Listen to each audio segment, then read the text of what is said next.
ಆಶ್ಚರ್ಯ ಆಗ್ತಿದೆ, ಯಾವಾಗಪ್ಪ ಗನ್ ಇಟ್ಕೊಳ್ಳೋದು ಅಂತಿರಲ್ಲ. AK-47 ಖಂಡಿತ ನಿಮಗೆ ಒಳ್ಳೆ ಅವಕಾಶ ಬೇಗನೆ ಸಿಗ್ತಾ ಇದೆ.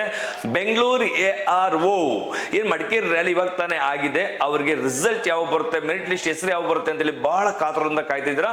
ನಾನು ಜಸ್ಟ್ ಬೆಂಗಳೂರು ARO ಯಾರು ರ್ಯಾಲಿ ನಡೆಸ್ಕೊಟ್ಟಿದ್ರು ಅವ್ರ ಹತ್ರ ಮಾತಾಡಿದ್ದೀನಿ. ಈ ಸೆಪ್ಟೆಂಬರ್ ಫಸ್ಟ್ ವೀಕ್ ಅಥವಾ ದಿಸ್ ಮಂತ್ ಆಗಸ್ಟ್ ಎಂಡ್ ಒಳಗಡೆ ಬರೋ ಚಾನ್ಸ್ ಇದೆ ಅಂತ ಹೇಳ್ತಿದ್ದಾರೆ. ಕೆಲವು ಮಕ್ಳಿಗೆ ಗೊಂದಲ ಇತ್ತು, ಸರ್ ಇದು ಮಂಗಳೂರು ARO ರ್ಯಾಲಿ ಆದ್ಮೇಲೆ ಅಂದ್ರೂ ಬರುತ್ತಾ ಅಂತೇಳಿ. ಅದಕ್ಕೂ ಏನು ಕನೆಕ್ಟ್ ಇಲ್ಲ, ಅವ್ರ ಹತ್ರ ಮಾತಾಡಲಾಗಿದೆ. ಅವ್ರು ಹೇಳಿದ್ದಾರೆ ಮಂಗಳೂರು AROದು ಸಪ್ರೇಟ್ ಬರುತ್ತೆ, ಬೆಂಗಳೂರು ARO ಸಪ್ರೇಟ್ ಬರುತ್ತೆ. ಬೆಂಗಳೂರು ARO ರಿಸಲ್ಟ್ ಇದೆ ಇದೇ ತಿಂಗಳು ಆಗಸ್ಟ್ ಎಂಡ್ ಅಥವಾ ಸೆಪ್ಟೆಂಬರ್ ಫಸ್ಟ್ ವೀಕ್ ಬರೋ ಚಾನ್ಸಸ್ ಇದೆ. ಯಾರು ಕೂಡ ಭಯದಿಂದ ಆತಂಕ ಇರ್ಕೋಬೇಡಿ, ಖಂಡಿತ ರಿಸಲ್ಟ್ ಬರುತ್ತೆ. ನಿಮಗೆ ಹೇಳಿರುವಂತ ಎಲ್ಲ ಡಾಕ್ಯುಮೆಂಟ್ಸ್ ರೆಡಿ ಮಾಡ್ಕೊಂಡು ತಯಾರಾಗಿ ನಿಂತಿರಿ. Thank you. ಜೈ ಹಿಂದ್.